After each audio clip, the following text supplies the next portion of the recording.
Okay, recap muna tayo. So, tips and requirements to be a freelance video editor. Okay, skills. Kailangan yung marunong kayo mag-edit ng video, familiar kayo sa mga software, marunong kayo mag-storytelling, at may common sense kayo. At saka attention to details, medyo mabusisi kayo sa mga detalye, at marunong kayong makinig sa instruction, at marunong kayong makipag-communicate. Number two, tools and software. Kailangan meron kayong computer set, at least i7 16GB RAM, SSD 500GB, 1TB hard disk drive, RTX 6060 Super and above.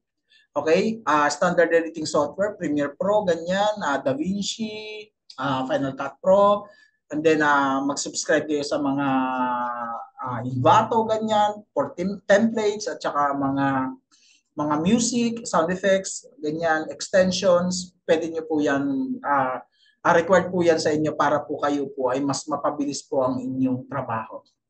Number 3 is mag-build po tayo ng portfolio, showreel, and portfolio. Okay? Pag kayo po ay naggagawa ng proposal, i-add nyo po yung years nyo po of experience, PC specs, internet speed, at saka note nga, ito nakalagay na note pa dito add value first, money will follow. Follow the knowledge and experience, money will follow. Okay? Number 4, where to find clients, social media, Fiverr, Upwork, LinkedIn. So, pwede po kayo dyan maghanap ng mga kliyente. Okay, pricing and contract, know your responsibility at kung ano yung agreement sa kontrata ninyo. Yung stability ng monthly basis na salary or 15-30, pwede rin. So, mas okay siya kaysa sa mga one-time, big-time.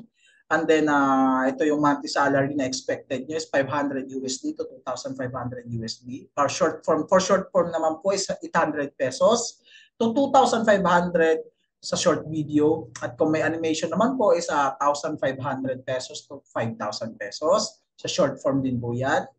At sa long form naman po is yung basic to intermediate is 1,500 to 5,000 sa mga long form po natin. At pagka medyo merong animations, mga ganyan, 2,500 at saka hanggang 10,000. Matuto po tayo makipag-negotiate sa ating mga kliyente. Okay? Number 6, always ask the don'ts and don'ts.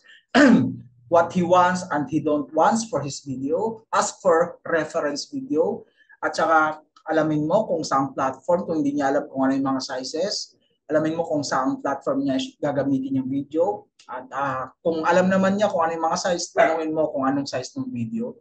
At alamin mo kung kailan ang deadline yan. At kung ikaw ay nalilito or mayroon kang hindi naiintindihan, matuto po tayo mag-clarify at magtanong po sa ating kliyente. Number 7, always study and stay on trend. Mag-practice, manood ka ng mga YouTube tutorial or mga nagtuturo sa YouTube. Okay, mag-follow ka dyan sa mga good video editor, so magagaling na editor at mga animator sa YouTube at mga filmmakers. At saka mag-join ka rin sa mga social media group kagaya ng mga PH Video Editor Philippines, ganyan na mga group, malaki pong may tutulong sa inyo niyan. Okay, number 8, at the last but not the least, freelancing ethics natin is always be considerate sa inyong kliyente. Tulungan niyo yung inyong client na maging successful or mag-succeed, at mag-deliver po tayo ng mga outputs ahead of time. At saka kung meron po tayong maraming kliyente or may multiple client po tayo, i-treat niyo po sila equally. I-maintain po yung inyong professional reputation. Okay,